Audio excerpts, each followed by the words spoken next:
Well, public drug use is a growing concern in communities across the country, and Saskatchewan is no exception. The question right now is, what is the best way to reduce overdose deaths in this country? Recently, BC Premier David Eby says drug use in public spaces will be recriminalized.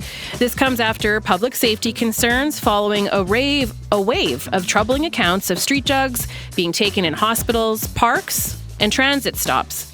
Tim McLeod is Saskatchewan Minister of Mental Health and Addictions. But what they have seen, and that's what the Premier of British Columbia is now recognizing publicly, is that it has normalized and condoned illicit drug use in public. And that is not something we want to see here in Saskatchewan. So today we'll hear from people who work on the front lines of addictions in Saskatchewan, but we also want to hear from you. Is public drug use a concern in your community? How would you like to see the province deal with this? What is the best way to prevent overdose deaths in Saskatchewan? You can call 1-800-716-2221 or email bluesky@cbc.ca.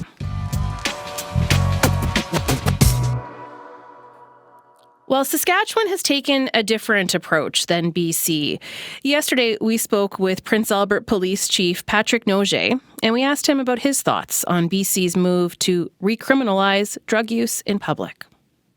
Well, this is a topic that is very much at the forefront of discussions that are being had across the province.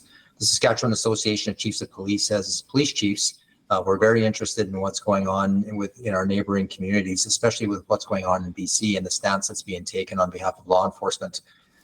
We can learn from what's going on in other jurisdictions to make sure that if we are going to either support or we're going to change a path of activity, we want to make sure that it's an informed decision and it's based on the experiences from others in other jurisdictions. When it comes to the decriminalization of drugs, this is not a new topic for Saskatchewan. Over the past 2 years, we've been working through Provincial Drug Task Force to try and identify a path forward. We've been having discussions with our external partners to try and determine how do we collaborate on these issues that are causing different communities various types of trauma. Very much a conversation piece these days. Well, maybe you could help illustrate what is happening in Saskatchewan. What is allowed, what is not allowed, and what are the tools at police officers' disposal? So how do we approach drug use in Saskatchewan when it comes to policing? Yeah, very difficult to respond because there's no one cookie cutter approach to the situation. I think what you'll find is that, first and foremost, we do not have a formal decriminalization policy that's being implemented across the board. We continue to get concerns and complaints from the community indicating that drug use has gone rampant. That's when people are finding needles in playgrounds and back alleys around businesses. We know that it's a continuing problem. Our officers are confronted with individuals that are suffering from substance abuse on a day-to-day basis. Trying to find a workaround solution, though, that's been the big issue. I think one thing that's really worth noting is that despite not having a formal decrim policy for the province of Saskatchewan, we continue to see deaths where there's toxicity levels as a major contributing factor, and those upward trends continue. And those are a concern for our communities. Okay, I want to sort of further unpack some of this stuff. I live in Saskatoon. I know that our libraries are having issues, and there are concerns about drug use that's happening in libraries. I was at a gym and someone had entered the front foyer and they were using drugs in the front foyer. I'm wondering what you are seeing in Prince Albert. Where are people using drugs? Where are people seeing this?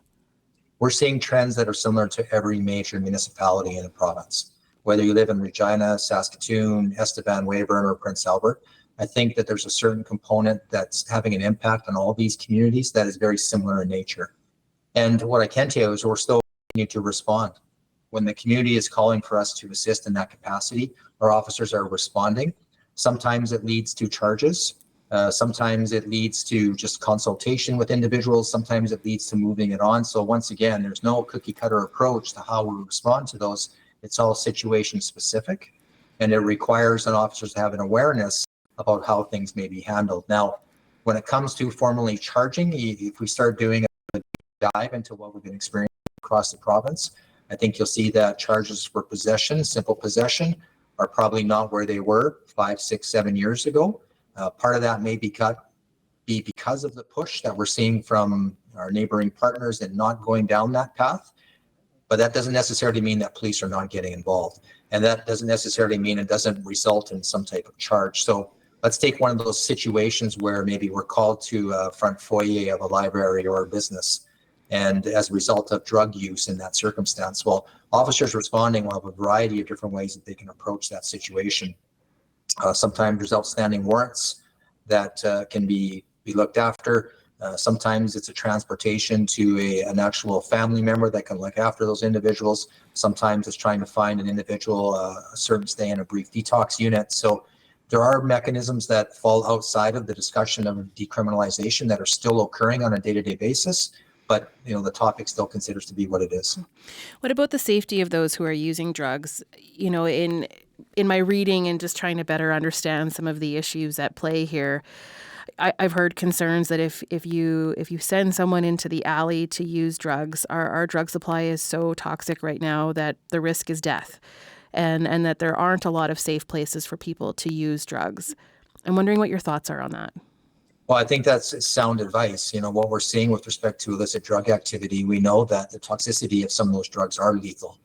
And it doesn't seem to be enough of a deterrent. However, if you have people that really give a second thought, that then factors into a safe supply and safe consumption types of environment where, arguably the individuals then would have the ability to circumvent that type of situation. But, once again, our rates are showing, and the rates and what they're seeing as far as people that are succumbing to these substances are occurring just as rapid in BC as they are in Saskatchewan. And Saskatchewan doesn't have the same type of leverage when it comes to providing safe, secure injection sites or usage sites. Do you see public drug use as a health crisis, or do you see it as a criminal one? It's a health crisis that has criminal implications. And what I say with that is, inevitably individuals that we deal with, whether it be alcohol or drugs, inevitably a high percentage of the individuals that we deal with on a daily basis are under the influence of some type of enhancing drug, which makes it very difficult for our officers, frontline officers, but even more so in trying to determine what is the path forward then to get them on a stable platform. And I want to know more about that. If your officers encounter someone, or there's been a complaint, they arrive, there are people openly using drugs. Do your officers feel like they're able to get people supports if they do want to deal with their substance use disorder? Are there enough supports readily available in a place like Prince Albert? Yeah, when we're talking specifically in Prince Albert, I can tell you that this is the battle that we're up against, is finding the resources that are available to officers 24/7, 365 days of the year. And that continues to be a unique challenge within our community in particular. The one thing that I really do want to mention, we talk about provincial drug task force that appear to be a collaboration. That's a word that we need to get out of our daily discussion. Collaborating is not enough. We need to actually have partnerships. And partnerships are the ones that we are looking for to establish to make sure that, when an officer is coming across an individual that's suffering from mental health and addictions at 3:00 in the afternoon or 3:00 in the morning, that there's going to be a response to that. It's not a jail cell. It's not getting them back into a home where they feel like they have a shelter to go to. Those are not the solutions. And time again that we've seen that we continually try and expect different results by doing the same thing. But until we get into actual partnerships, we're establishing information sharing, identifying the source of issues, and then providing another mechanism to get that change, that cycle and pattern. We're going to continue down the rabbit hole that we are. What kind of precedent do you think BC is setting here? I mean, a lot of people are saying this pilot was an absolute failure. And so I'm curious, what precedent does this set to now recriminalize drug use in public spaces, and what you'll be watching for next as this story continues to unfold? That's a fantastic question, because so you have a model that's been explored and experimented in British Columbia, and now you're getting feedback from, I think primarily, I haven't heard the same type of narrative coming from health, but primarily within law enforcement circles, you're seeing a narrative coming back that it's not working, and that we're continuing to experience those societal issues that we have. Saskatchewan, where we, whether it's a de facto or de jure application of decriminalization, what you see is we still have toxicity deaths that are coming at an alarming rate from year to year to year. So I think we can learn. I think we can learn from what failed, potentially, if that's the word we want to use, what failed in British Columbia, what's currently going on here in Saskatchewan, to try and reinvent what the response is going to be in these circumstances. And until we're really willing to sit down, once again, not to collaborate, but actually form partnerships, until we decide to do that, then we're still going to be up against it. So what do you think failed in BC? You're much closer to this than I am. You probably are having conversations with officers based in British Columbia. So what's your understanding? Like what do you think failed? Well, that's when I think we're getting into the psyche of the user.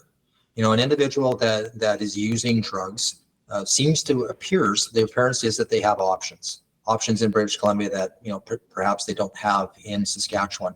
But yet we're still seeing this alarming rate of death as a result of that drug use. So we're not sure. The honest answer is I'm not sure what is not working there that is making this still a problem. But we can tell you with some certainty, though, when that comes to, obviously, drug use in public areas that are associated to children, public gathering spots, whether they be libraries or foyers to businesses, they continue to be a problem that is having a significant impact on other people, whether it be work or play.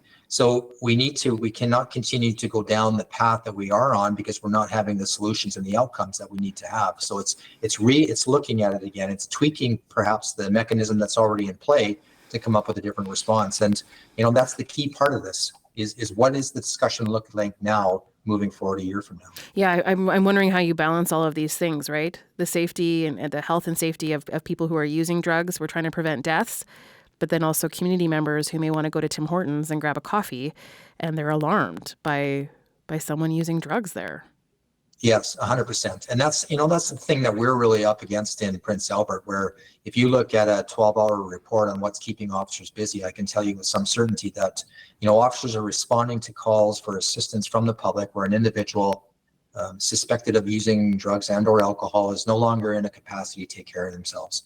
And, we're doing what we can to ensure that a prison cell is not the appropriate place. We're not a medical or hospital facility.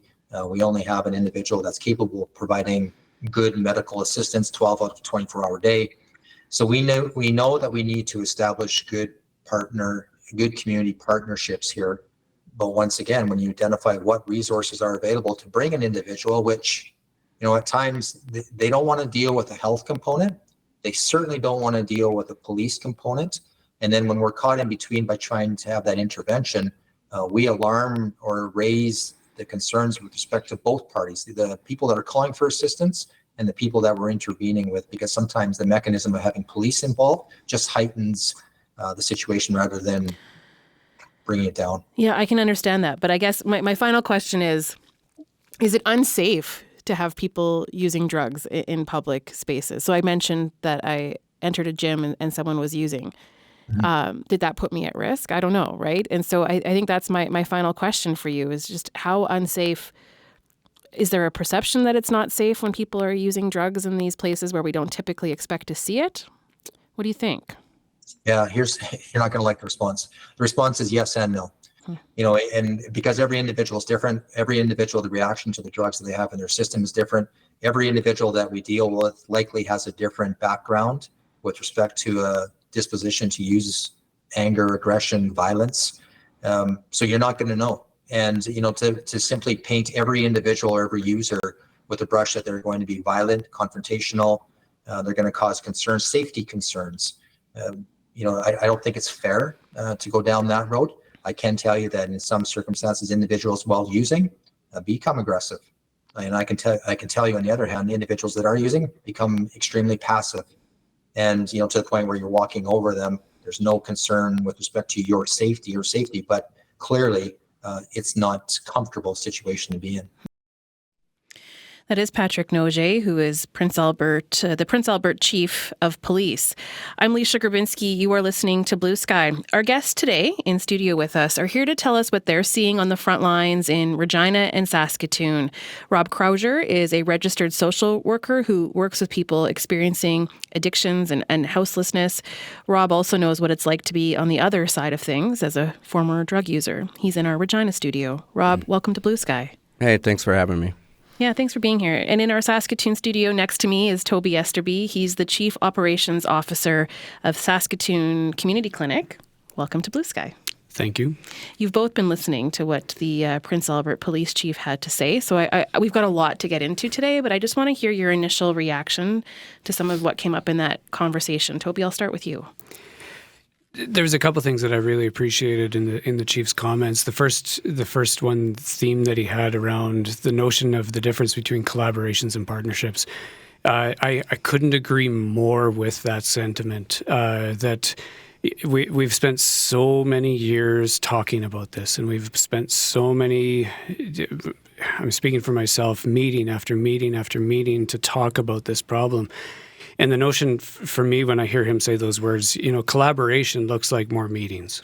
Partnership looks like let's get to work, let's try some solutions, and let's get some work on the ground from multiple facets of this issue and try to make a difference, try to make an impact in our province and in our cities, and for that matter, in our smaller communities as well, too. The other thing that comes to mind around that is the notion of his answer of yes and no at the end of that interview is it safe? Is it unsafe? And that is so much characterized in the notion of the person that needs to feel that sense of safety. With our teams in our clinics and our staff, we talk a lot about how we view it as our own person and how we need to allow the space for each individual to acknowledge where they are in their journey of understanding this issue and acknowledge where they are in their own safety and give them the space to assess their own safety. So to hear the chief talk about creating the space for those different approaches and different evaluations of safety is good and encouraging. And that is the work in front of us, is to try and accommodate these myriad issues and myriad perceptions of what this is, and somehow bring us together still in our communities and in our province. Yeah, I want to know more about that, because I think even in my line of questioning, I'm a person in this in a situation I found myself in, and even to ask about that, was I safe? Is that even it's a complicated thing, and so I'm curious to know more about how you work through that with some of the people at your clinic. Rob, what's your initial reaction to what we heard from the Prince Albert Police Chief? Much like Toby, I agree with lots of it, and it was nice to hear about the partnerships versus collaboration thing. I think partnerships holds people more accountable, whereas collaboration is just kind of talking with the thought, and it's so much time goes by collaborating that nothing ever gets done. So I did relate to that comment and liked it a lot. I also agreed with the health crisis when he talked about with criminal implications. So in my opinion, the criminal implications come because most of the drugs are against the law. So that's the only, or not the only, but that's a big part of the reason why there's criminal implications. I mean, until marijuana was legalized, that was criminal too. So I think it's all just perceptions on and laws on what we have as criminal and what's okay. But it definitely is a health crisis. It's a houselessness crisis. It's a not lack of services, but lack of proper funding for services and availability, and that's all a crisis. And I think with more partnerships, we can hold things more accountable, get more things done, and have access to more things. We do have a caller on the line, but before we bring that person into the conversation, I also want to just establish where your thoughts are at right now, as a lot of people are reflecting on what happened in BC. And I just want to have a better understanding of what you think of what went on in BC with the pilot to decriminalize, now to recriminalize, and the conversations that have unfolded since. So, Toby, what's your take on this right now? Well, it's just taken on a life of its own, which I think is really unfortunate. The media coverage and attention to this issue in the last 2 or 3 days here has now, it's manifested itself into what most of these discussions turn into now, in that it is now political theater. And we see the events in the House yesterday, all these things, and further, grandstanding and digging in on those views to the point of scoring political points. And I worry that because of the engagement of the political machine in this discussion, we are going to lose focus on what it is that we're talking about here and what we're trying to solve. If I had a singular wish that could accomplish so much, it would be to get the politics out of this discussion and continually reframe this discussion to have all people look at it from the view of the person that is the user. And what does that person need? Because they are using to cure, they are using to heal, they are using to do something. They are trying to replace a pain that they feel with something. So we need to reframe that conversation. And I worry that the frenzy around this right now that's present is going to distract us from the real work at hand that needs to be done. What about some of the concerns that were raised by people? Healthcare workers said they felt really unsafe. Yeah, and there's that balance that the chief was speaking of. It's so challenging to make sure that you can support the individual who is using illicit drugs and support the team member, the staff member, the member of the public, whatever it may be, that is there to support that person. So they both need to feel safe. Both sides of that interaction need to feel safe. And we need to figure out a way to dynamically find the middle of that. But it is a very valid concern when, if healthcare workers in particular, obviously I have a little bit of a scope on that. A healthcare worker needs to feel safe in order to provide quality care. So how do we structure those safe environments to make sure that that person is supported so that they can in turn properly support that substance use disorder, which is a valid point. Rob, I'll get to you in a second. I just have a couple more questions for Toby to bring it back to Saskatchewan, because we've had incidents at libraries, and now some of our branches are closing earlier because of staff feeling like they can't provide the services that people need. There aren't agencies to send people to in the evening. There have been acts of violence. So that's happened here in Saskatoon. And I think all these things are connected, right? A lack of housing, drug use, all of that. So I don't want to simplify it, but that's something that libraries were facing here. And then the transit union has spoken out, worried about violence on buses. So healthcare workers in BC raised the alarm, but clearly there are things happening here, and we're trying to find the right balancing act too. Yeah, very much so. We're in Saskatoon, and I'm sure in Regina and Prince Albert and other centres, we're experiencing the similar things, similar themes. What we're dealing with, and Rob touched on it, like we're talking about substance use disorder. Specifically, we're talking about illicit drug use in public, but really we're talking about substance use disorder, which is a public health concern, but I would argue it's a primary health concern and should be treated as such. Substance use disorder, just like any other medical diagnosis, should be treated as a primary health concern. The thing that takes this discussion to a different point is the reality that we're actually talking about houselessness. We're actually talking about an extreme lack of resources for a very specific part of our communities. And that continually gets lost in the conversation. It's the substance use disorder is the health concern. The reason that we are seeing illicit drug use in public is houselessness. Okay, we're going to talk more about that. We have to check in, though, with David Shield first, and then I'll go to Rob. And we've got some callers and email people who have emailed waiting to get on. So, David, let's go to you next. David Shield joins us right now. What's making news? Oh my, David, thank you. You're welcome. That is the CBC's David Shield. I'm Leisha Grabinski. You are listening to Blue Sky. We have two guests with us in studio today. Rob Krauser is a registered social worker who does work with people experiencing substance use disorder and houselessness. And we also have Toby Esterby, who's the Chief Operations Officer of the Saskatoon Community Clinic. I'm going to read a quick email here, and then, Rob, I'm going to go to you. So Rand Teed wrote to us. Rand Teed is a drug addiction counselor, and Rand writes, decriminalizing worked in Portugal because they incorporated treatment and housing and jobs into the model. They didn't do that in BC, and the overdoses increased. People don't get better if they continue to problematically use a substance. We have medications that eliminate the withdrawal from drugs, and that enables the person to begin and to move into a better level of wellness. Now, Rand's take is that Saskatchewan's move into a ROSC model will improve things.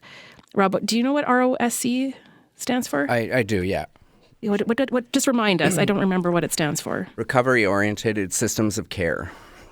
Right. Okay. So, Rob, Toby and I had a chance to talk about quite a bit there, and I'm wondering what your take is on how the pilot in BC, how that has all unfolded. I understand actually you spent some time in BC and saw what was going on there. Yeah, I didn't get to spend a ton of time, but I was in East Hastings, walking around. I went into a couple of SROs too. The single room occupancies, like the, and honestly, like I always tell people this, like things are different here in Saskatchewan than in BC. Like with our public drug use and people using on the street, I get that it's super uncomfortable with people walking by with kids. In BC, they'll yell out like "kid on the block," and everybody puts their stuff away. Whereas we don't really have that here. We have a different drug culture here than in BC. I believe that Saskatchewan's drug culture with the people is more shame-based than it is in BC, whereas they're proud to advocate for themselves and things like that, and we're not quite there yet. So that plays a big factor into it as well. Tell me more about that. I think we heard from the Prince Albert Police Chief that in many ways Vancouver, BC has more resources. I hope I'm summarizing that correctly, but I do think they've led the way in a lot of harm reduction stuff. And so why do we still have that shame attached to drug use here? Like I know in BC, even the police chief talked about how things are situation specific and each person is different. So there's different reasons for shame. But as public perception of drug users here is definitely different. Whereas they're more looked down on here. But they have places like Vandu, Vancouver Area Network of Drug Users in BC. They do tons of advocacy, and they have for years. And I encourage anybody to look them up and just to kind of read about some of the things they've done. And that's helped move along BC's viewpoint on drug use and drug users. But they still struggle so much with deaths still. Honestly, that's a pretty, if you look at, if the toxic drug supply, if the drugs are toxic, then it's a simple, I realize that like the rollout of it and all the things that come with it isn't simple, but it's a simple, if drugs are toxic and the supply coming in is toxic, then put out safe drugs. So, do you know what I mean? Like that's how I look at it. I'm not an expert in that field at all. And I realize that safe supply comes with many different issues, many different concerns. Lots of things like that. But if that's something that's toxic, then make it so it isn't for a start. So, because you can decriminalize things and you can do whatever. But if the stuff that they're doing, the drugs that they're using is going to kill them like 95% of the time because of its toxicity, then that's the issue. Like that's a big part of the issue. I want to go to one of our callers who joins us on the line right now. We've got Perry in Prince Albert. Hi, Perry. Welcome to Blue Sky. Hi. Yeah, first and foremost, I'd like to comment the police chief's comments. He was right on the mark there. I mean, it's such a complex issue. And also, I'd like to refer to our Premier, Scott Moe, where he's been challenged time and time again to legalize these hard drugs, these ones that are killing people. Alcohol has been known as a substance abuse as well. You find an empty bottle of wine in your backyard or in a back alley or a couple of beer cans, that isn't a public risk. But there's needles and fentanyl and fentanyl dust that's endangering EMT workers when they go into a crisis situation. We're talking about apples versus oranges here. This is an entirely different situation. If you're an alcoholic, I would not be, if I was personally an alcoholic, I would not personally like to be dragged into a bar and have all this alcohol paraded in front of me and then use my willpower not to drink.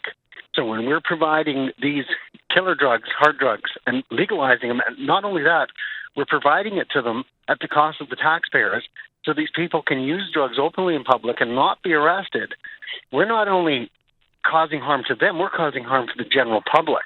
We're creating a situation where this thing is really spiraled out of control. And when Pierre Poilievre mentioned in Parliament, it was not a political move. It was a comment. What are you going to do, Mr. Prime Minister, about recriminalizing these drugs that are killing people? And he couldn't even answer the question because he's part of the problem. And when he called him a wacko, I don't think he's too far off the mark. Thank you.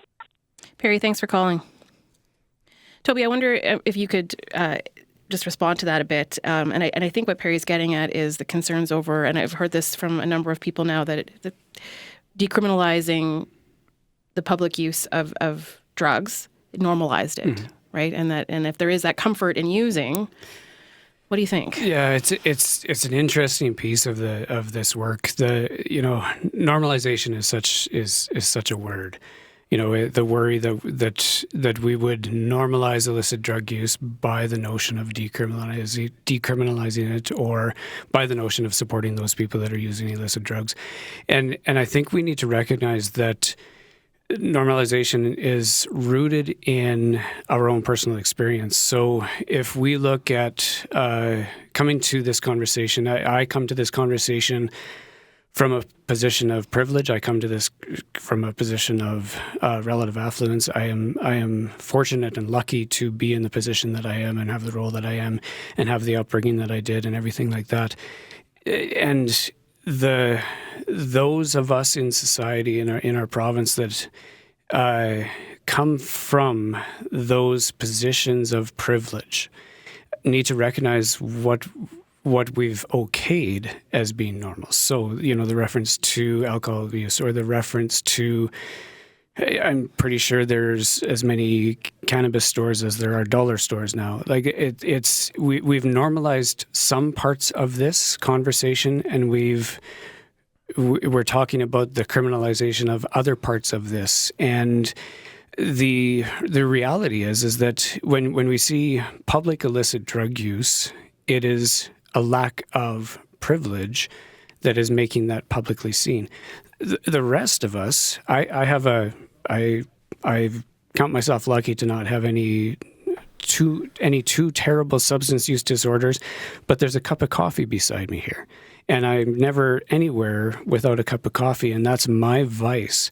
But my privilege allows that to be my only vice, and it allows it to be accepted in the world. Similarly with alcohol use, you can get alcohol served to you in many establishments. It's completely acceptable. Those establishments are wonderful contributions and businesses in our province, and we've normalized that. And we need to recognize that it's a lack of a place to seek help for substance use disorders, things like that are causing the appearance of public drug use. So it's not about getting that, handing out illicit drugs or anything like that. It's about making sure that those folks, when they're ready, have access to services to start their journey towards treating and dealing with substance use disorder. Rob, do you mind sharing a bit of your own lived experience that you bring to this conversation and how that shapes your perspective on things? In the introduction, I did share that you yourself, you're a former drug user, and so I'm wondering if you're comfortable sharing a bit about how your experiences with that shape your opinions today. Yeah, for sure. My experiences with it is I used hard drugs for a lot of years, basically just on a long road to trying to kill myself, but it was masking trauma and not dealing with issues of things that had happened to me. And that's what I was trying to cover without even really realizing it. Not until after, when I was finally ready to quit and try something else, that I made the change. But those feelings, for me, like as a frontline worker with addictions and houselessness, the feelings that are associated with, I can relate to that because I remember feeling those, the hopelessness, the almost like robotic drive that keeps you doing drugs despite the consequences or despite what it's doing to you. I can look back now and there's times that I do, and I think about, like at the time, I didn't think anything was wrong with it, or I just kept doing drugs and kept doing whatever despite whatever was going on.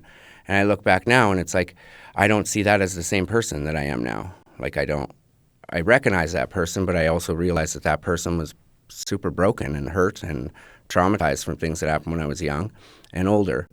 So most of it was hiding feelings, and that helps me with my frontline work, just to be able to understand that, like, the way that lots of people look at the people on the street isn't the same way that I look at it. So, like, and I understand that people that aren't used to seeing public drug use, it feels like a safety concern because they aren't. It's not that I'm used to seeing it, but it's not. I don't consider it a safety concern for me. And I know that there's like a saying that's gone around, like safety over comfort, but it doesn't have to feel comfortable for everybody. And I realize that, and I'm aware of that. But for me, I don't love seeing people on the street struggling, and that's why I do what I do. But I know they're on the street struggling for different reasons. The houselessness crisis is way worse than it was when I was using. Same with the drugs. Like, I used fentanyl and injected it back then, like 9 years and something ago, and I didn't ever worry about overdosing. And if I did, it was not like it is now. So that things changed, like, situationally. So the way that I did drugs isn't the same that they're going through, but the feelings are the same. And that's what helps me on the street and helps me relate to them, to people. And yeah, realize that there is a difference. But thank you for sharing that, Rob. And I think part of the conversation today and reflecting on what happened in BC and linking it back to how we're trying to figure things out in Saskatchewan is looking to people to find out what they think is the best way forward. And so that's why we have you, Rob. That's why we've got Toby Esterby. But of course, the government plays a role here. And so I want to share a bit from Tim McLeod. He's the Minister of Mental Health and Addictions. CBC spoke to him. So let's take a listen.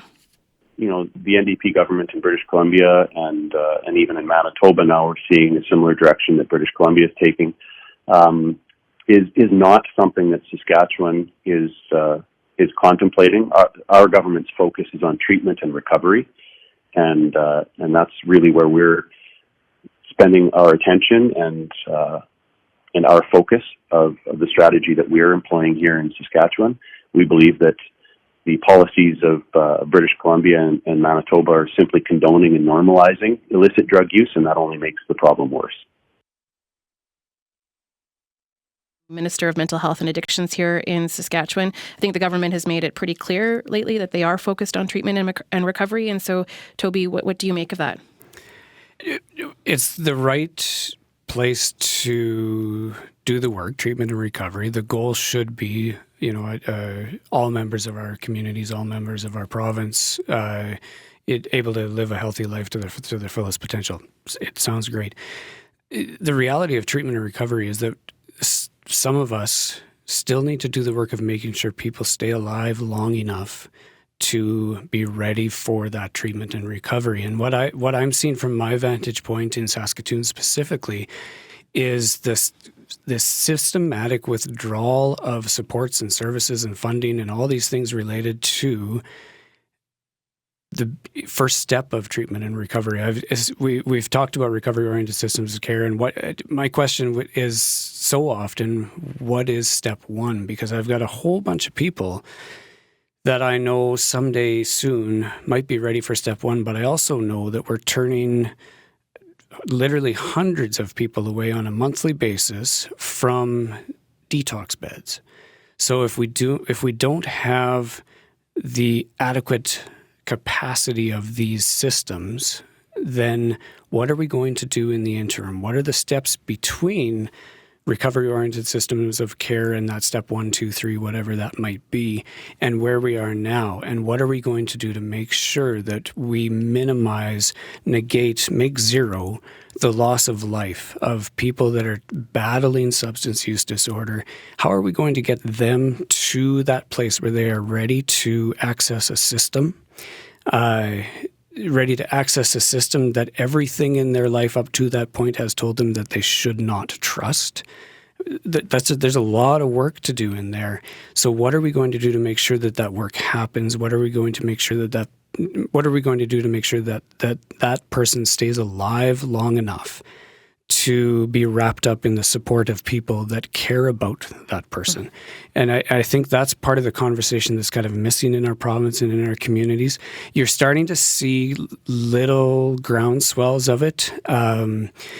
Sum is out today with some really interesting comments about looking to the province to continue the work of building in the supports in communities, and what does that look like.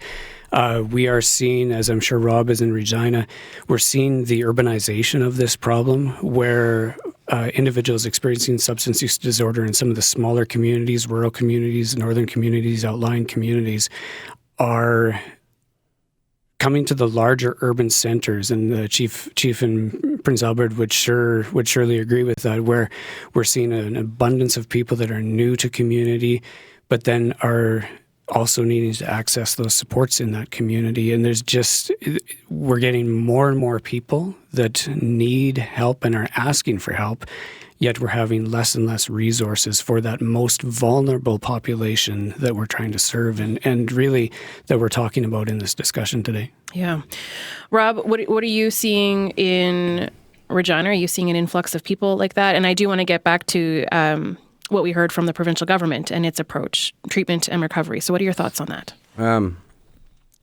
I agree. Like, treatment and recovery, that's what worked for me. Not everybody's ready to quit using drugs, and some people never will be. So I feel like when we just only focus on treatment and recovery and stuff like that, it's like an us versus them, and you're almost like just putting people at different levels. These are the ones that we care about because they're going to succeed, and these other people, well, if they die, they die. And no, like, I know nobody will come out and say that, but let's just be honest. That's kind of how it is. Let's help the ones that are likely to be successful, and it works that way in so many systems. With the lack of detox beds and social detox beds and treatment beds here, it's like a constant game of like trying to get someone in faster, and you almost, I hate to say it, but it's almost like people are forced to kind of play God and pick who gets to go where. Well, who's to say which person is going to succeed? Because I was written off as somebody who wouldn't succeed and was told that I would die, and now I'm here. So so I'm like, I try to be really conscious of that there's a total lack of space for people, and just sometimes people only need brief detox, and then they live to see another day, at least. But when they get turned away because of lack of beds and stuff like that, that's when it's really dangerous. So I want to bring in another email here. We do have a couple of people waiting to get on, and quite a few emails, actually. So I'll share this one from Donna, who writes, "It's hard to believe that some people want to legalize use of some drugs, considering what happened in Vancouver. This is giving the drug users who have no rules, no boundaries, and no limitations a free hand. Our community cleanup is in May, where we will be equipped with canisters for needles. Last year, we found 180 needles in public parks and school grounds. I'm not sure of how many were found in the alleys. Let's go now to James in Saskatoon, who joins us on the line. Hi, James. Hi. Yes, I've gone through this conversation for decades. I remember sitting at the Ledane Commission in the early 70s, and I'd like to see the current Trudeau Prime Minister do what his father didn't do, and implement the recommendations in the Ledane Commission, because that would have solved 50 years of these problems. Maybe you can elaborate. I'm not as familiar with that as you are. Oh, well, what the Ledane Commission did was it went across Canada for 2 years, talked with people who were using drugs, talked with police, talked with medical people. They came out with a massive report, and the bottom line was that drug abuse and drug dependency is not a criminal issue. It is a medical issue. I knew all kinds of people who were junkies, but they had good doctors. They were affluent. They were lawyers, and they were architects, and they were, professional people, and they did not have a problem with drugs. They got them. They used them. The problem was that the people who couldn't afford that or didn't have those connections were chased continually by the police and criminalized and incarcerated. And because of that, I don't know how many dozens of friends who are dead now. So, maybe someone should pick up that report and go back over it and look at it, because it's as relevant today as it was in 1972 and 1973. James, thank you for... Go ahead, yeah. But, if the government had the guts back then to do what they should have done, what was recommended to them, what they paid hundreds of thousands of dollars for a report. You don't just get a big report like that and then put it on the shelf and say, well, okay, we didn't agree with it. Anyway, that's my position. Well, I appreciate you bringing it up. Since the 70s or 60s. Okay, good day. Yeah, thanks, James. That's James joining us in Saskatoon. I do want to play one more clip here from Tim McLeod. We have heard the federal Conservative leader, Pierre Poilievre, call public drug use in cities like Vancouver a dangerous experiment. He said, it fuels addiction. If he's elected, he says it would pull out of harm reduction strategies and focus on recovery-oriented approaches instead. And those are similar words to what we've heard here in Saskatchewan, the recovery-oriented approach. The message that the Saskatchewan government wants to send to our communities is that no illicit drugs are safe. And any policy that suggests otherwise is a failed policy. And we don't want to suggest or even imply for the public that illicit drugs are safe in any way, because they're not. Our focus is on providing individuals with easier access to the resources that they need to overcome their addiction. Now, that can include legitimate medications that alleviate cravings and withdrawal symptoms, such as the opioid agonist therapy program, which we obviously have here in Saskatchewan. We are warning people about the dangers of illicit drug use through our drug alert program. We do offer the free take-home naloxone kits to reverse overdoses for those who have found themselves in that situation, unfortunately. But the message that we want to send to our communities is that no illicit drugs are safe, that there is hope for recovery and there's help available through treatment. And we have more treatment spaces available and easier access to get into those treatment spaces. That is Tim McLeod. He is the Provincial Minister of Mental Health and Addictions. Got an email from Jack who writes, "It strikes me that until a society is prepared to address safe supply, we will continue to be in this mess. Imagine for a moment if a constant supply of extremely cheap 300 proof whiskey was flooding the community, what the government response would be. Safe supply already exists in relation to alcohol and now marijuana.